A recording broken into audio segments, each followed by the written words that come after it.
Y es de aquí que de pronto Pulanzas dice, no, el problema no está en la teoría del partido de Lenin, el problema está en que el optimismo extincionista, el que hacía gala Lenin, no en el que hacer, sino en la revolución, es donde se van a crear las condiciones para el estalinismo.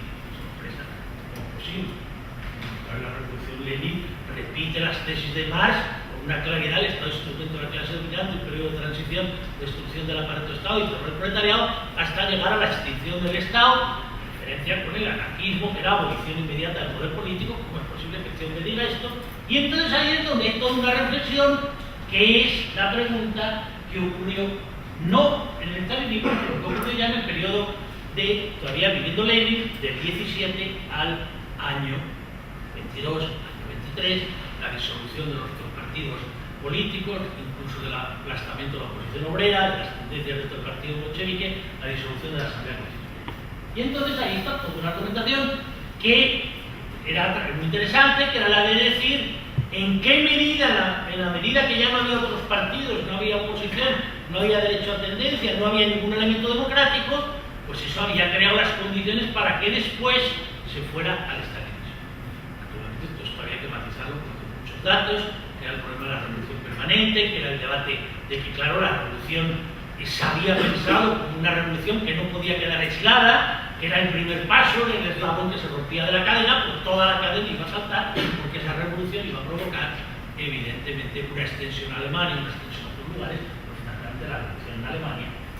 Entonces, a partir de ahí, pues había toda esa reflexión sobre el estalinismo, que te permitía también recoger un poco la experiencia de lo que eran otros marxistas que habían quedado olvidados, los marxistas consejistas, como Pánico, como Korch, la crítica de Rosa Luxemburgo a la Revolución Rusa, que había todo un modelo ahí enormemente atractivo para interpretar lo que había ocurrido. Y interpretar lo que después había sido el estalinismo. Por tanto, ahí el acercamiento que hacíamos desde esa perspectiva, los que estábamos vinculados a esa tradición política, a esa cultura política, que algunos de ellos, grandes amigos míos, todavía siguen. Por ejemplo, Jaime Pastor o Miguel Romero, ellos siguen en esa posición. Ha tenido una evolución desde la Liga Comunista Revolucionaria, después al espacio alternativo, después izquierda alternativa, después izquierda anticapitalista. Ellos siguen. Es una tradición que viene incluso en la cultura política española distinta, que era la tradición del Felipe, o sea, desde lo de Ruano, del movimiento estudiantil, del tercer Felipe, o sea, que eso es una tradición que está ahí. Entonces esa tradición, estuve vinculado a ella, la conocí, la viví, tal como anécdota, una vez como ahora, que me permite la anécdota divertida, que una vez teníamos una discusión en el grupo parlamentario, cuando yo estaba diputado, el grupo parlamentario del PSOE, y entonces empezaron allá a volver a sacar el tema de la OTAN, el tema de no sé qué, los bloques militares, era palabra, había uno que dijo allí que él había querido la Unión Soviética, no sé qué, y cada uno había querido la gana. Pero yo realmente, que fui el que estaba en contra, otra cosa había sido, porque yo estalinista no soy nunca. O sea, que es que realmente yo estaba en contra de la OTAN, estaba contra el Pacto de Varsovia. Yo que no estaba en eso, estaba en otra posición. Entonces me acuerdo que era tarde, cuando salgo de este año, me dice Felipe González, pero joder, pasar del trotskismo a la socialdemocracia cutre, ¿a quién se lo ocurre?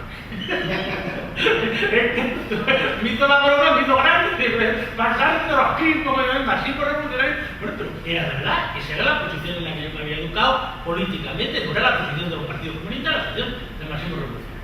Y en esa posición, evidentemente, había un problema que un profesor de la época, el que yo cito en el libro varias veces, yo creo que vio muy bien, que era Julio Rodríguez Aramberri, que era lo que él llamaba el revoltijo, el lío que había ahí entre el pluralismo político, el partido leninista y los consejos obreros. Allá había un lío muy considerable, que era el partido de vanguardia, y se planteaba entonces el problema de en qué medida, si es un partido de vanguardia revolucionario, admite o no el pluralismo político, si es un pluralismo solo de los partidos obreros, porque admite también un pluralismo de otras ideologías, si eso pasa por una democracia representativa o es una democracia puramente directa.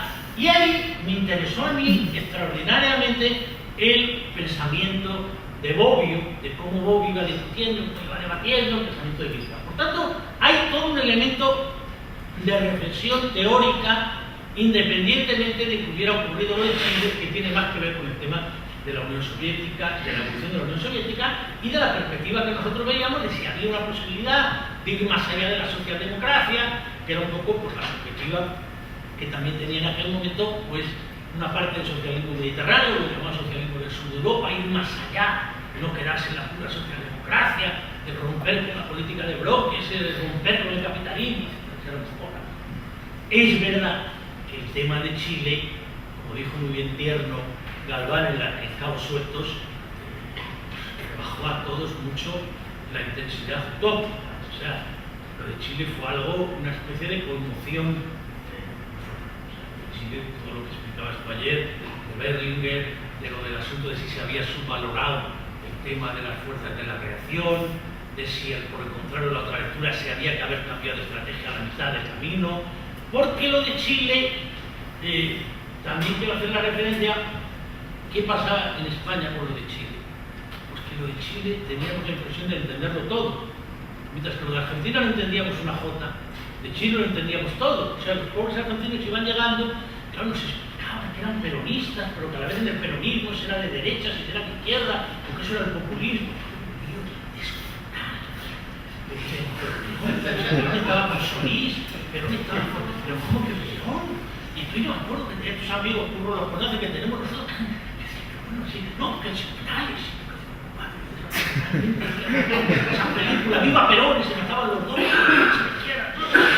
mientras que en Chile, tú te vivías lo de Allende, y claro, decías, bueno, por eso recuerdo yo esa imagen del pobre Joan Raventós, que en su biografía decía, claro, que él lo había vivido con un dramatismo enorme porque él de alguna forma se vivía, ¿no?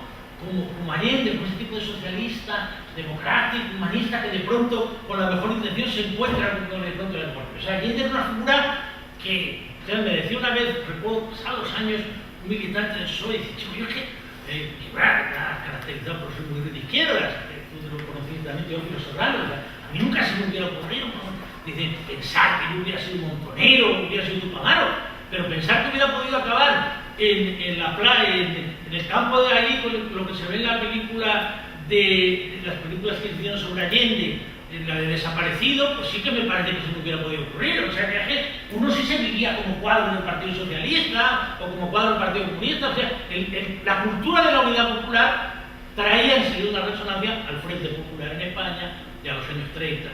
Entonces ahí había todo un debate y es lo que a mí, con todo el atractivo enorme que había significado para mi formación en trotskismo, me fue alejando de la posición trotskista. Porque me parecía que era una posición que yo no acababa de ver en la interpretación de aquello, cómo conjugaban ellos un pie en el MIR, otro pie en la vía democrática, o sea, cómo se hacía eso de cambiar de pronto de caballo a la mitad del río, cómo era eso que la vanguardia revolucionaria de pronto lograba desbordar completamente a los partidos comunistas, a los partidos socialistas. Porque tener en cuenta que nosotros de jóvenes, cuando éramos trotskistas, había una cosa que nos impresionaba mucho, esta frase, que está en los textos de Trotsky: la crisis de la humanidad es crisis de dirección revolucionaria. No salías allí visto de la pues quien logra hacer una dirección aquí revolucionaria que no podía ser pues, del Partido Comunista, que era una cosa como modelada, me volvían loco allí en las juntas de facultad, se apartaba una burguesía, una cosa allí tremenda. El Partido Socialista tenía muy poca gente, y esto era la vanguardia revolucionaria, claro, crisis de la humanidad, que dirección revolucionaria, pero ¿qué dirección revolucionaria? Pues tendría que ser allí que no fuera el Partido Socialista Chileno, ni el Partido Comunista, ni el MAPU, ni el MIR, otra cosa. Pero en España tampoco la CNT, ni la UGT, ni el Partido Socialista, por más corrientes que tuvo en la República, ni el PCI. Coño, ¿qué era?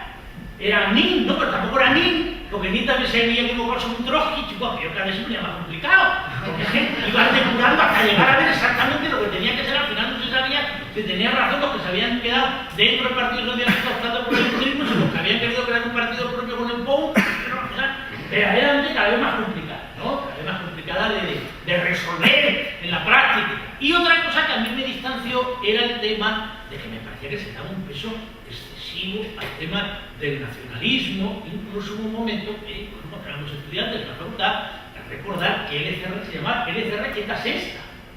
No era solo el término del LCR, después quitaron el Quieta Sexta, o sea que estaba como vinculado todo el tema vasco.